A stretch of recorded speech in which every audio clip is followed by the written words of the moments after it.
un plan en 28 points pour mettre fin à la guerre en Ukraine, élaboré par Washington et Moscou, sans Kiev ni Bruxelles. C'est ce qu'a révélé le média américain Axios, peu avant que Volodymyr Zelensky n'annonce avoir reçu une nouvelle offre de négociation. Cession d'une partie des territoires de l'Ukraine, réduction de près de la moitié de son armée, le plan serait très défavorable à Kiev. En marge du sommet des ministres européens des Affaires étrangères qu'elle présidait à Bruxelles, Kaja Kallas a vivement critiqué l'absence de consultation de l'Ukraine et de l'UE. What we as Europeans have always supported is a long, lasting and just peace, and we welcome any efforts to achieve that. Of course, for any plan to work, it needs Ukrainians and Europeans on board. So this is very clear. Also, we have to understand that in this war there is one aggressor and one victim, so we haven't heard of any concessions on the Russian side. Le chef de la diplomatie française, Jean-Noël Barrot, a partagé cet avis. Discussions should start with a ceasefire on the contact line that allow for negotiation on the question of territories, on the question of security guarantees. We have said that, the US have said that, President Trump has said that, and Ukrainians are ready for this. The only obstacle to such the ordered discussions so far is Vladimir Putin. Budapest a adopté une position plus dure à l'égard de l'Ukraine. So if Brussels and the leadership here in Brussels was normal, then they should have stopped the payments to Ukraine, and they immediately should have demanded for a financial clearance. Are we crazy? So there's a war mafia, a corrupt system working in Ukraine. Réunis à Bruxelles afin d'étudier les moyens de renforcer le soutien à l'Ukraine, les ministres des Affaires étrangères ont notamment discuté du plan de la Commission européenne visant à apporter 135 milliards d'euros d'aide à Kiev afin de couvrir ses besoins pour 2026 et 2027.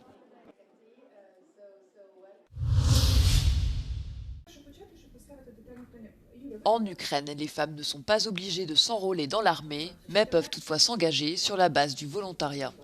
Depuis le début de la guerre menée par la Russie, nombreuses sont celles qui prennent part à la défense de leur pays sur le front. Euronews a rencontré 3 d'entre elles au Parlement européen.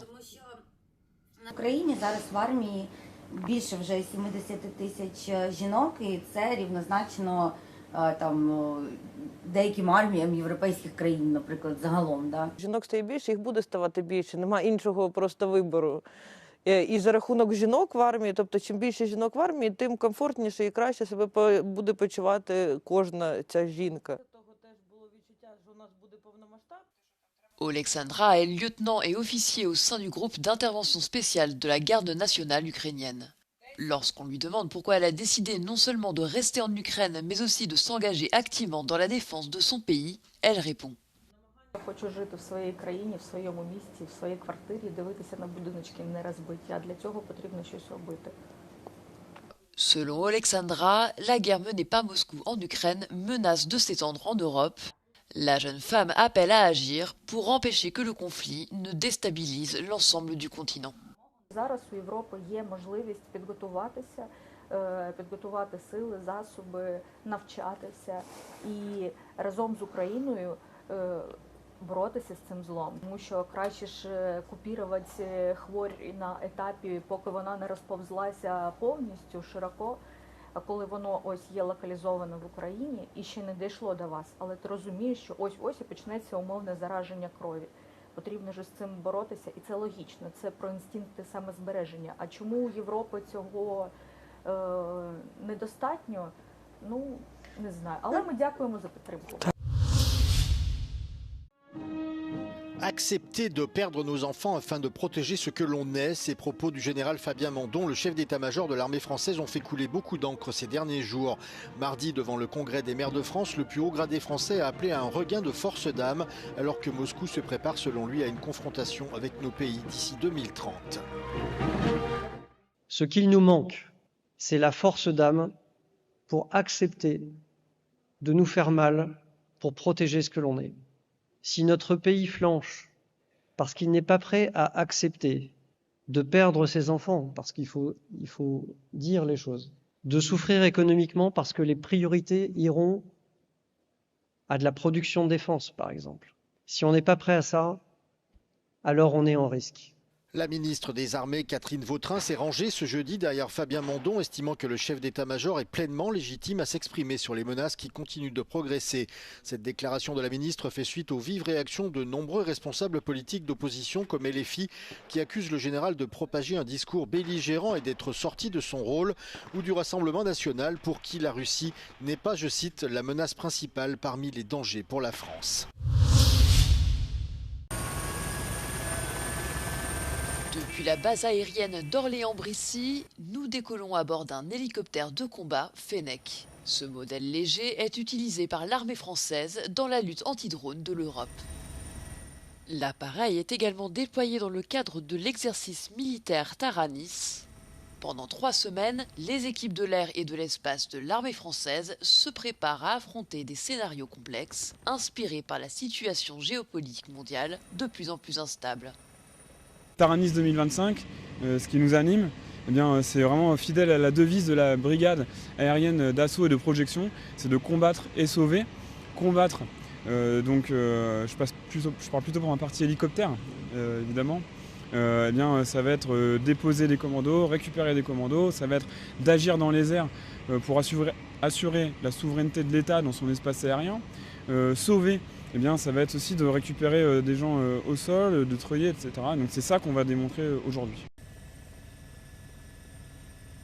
En dessous de nous, le rugissement des moteurs des Airbus A400M. La base d'Orléans-Brissy accueille presque toute la flotte française. 24 avions capables de mener des missions d'évacuation, de largage humanitaire ou de transport de charges lourdes. Pour maintenir leur niveau de préparation, les équipes s'exercent sur des pistes improvisées, dont une nouvelle bande de gravier inaugurée pour l'occasion. L'exercice Taranis s'achèvera le 27 novembre, une date symbolique qui coïncide avec le 80e anniversaire du commandement du transport aérien militaire français.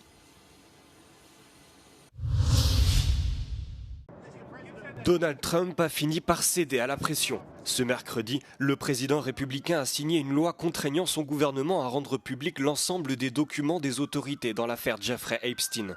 Le ministère de la Justice dispose désormais de 30 jours pour divulguer les dossiers concernant les enquêtes sur le criminel sexuel, ainsi que sur sa partenaire et complice de longue date, Ghislaine Maxwell.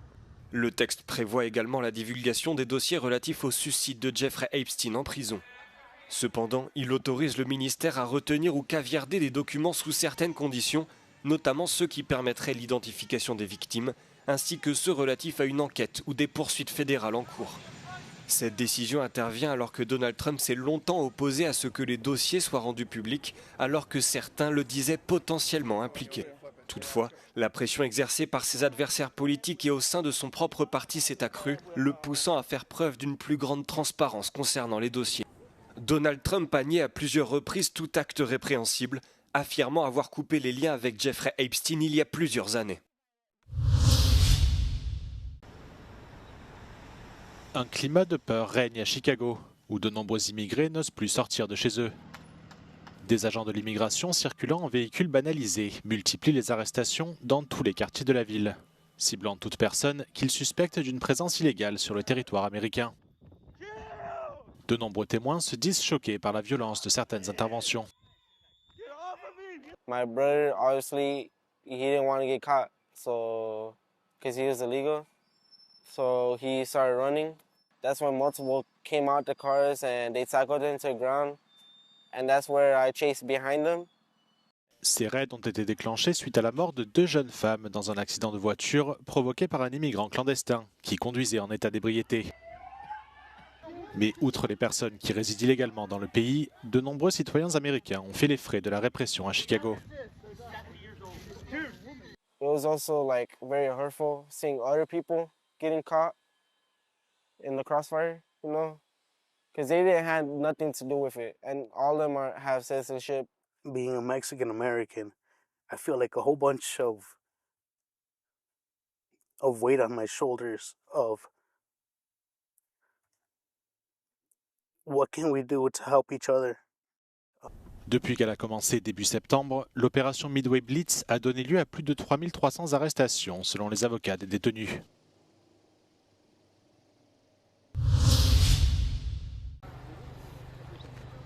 2 trains sont entrés en collision mercredi matin dans le sud-ouest de la République tchèque, faisant 5 blessés graves et des dizaines de blessés légers. La compagnie ferroviaire tchèque a confirmé que la collision avait impliqué 2 de ses trains à l'heure de pointe du matin, lorsque de nombreux passagers se rendent sur leur lieu de travail. Plusieurs équipes de secours et un hélicoptère sont intervenus sur les lieux de l'accident. Máme informace o tom, že ve vlacích dohromady cestovalo na 5 desítek osob, z toho 3 desítky osob byly zraněny, ať už těžce nebo lehce, a byly převezeny do nemocnic v Českých Budějovicích a v okolních městech. Une enquête a été ouverte pour faire la lumière sur les causes du drame. Mais les médias locaux rapportent qu'un conducteur aurait grillé un signal d'interdiction. Cette collision est la dernière d'une série d'incidents ferroviaires survenus ces dernières semaines en Europe centrale. Des dizaines de personnes ont en effet été blessées lors de 2 collisions similaires en Slovaquie voisine.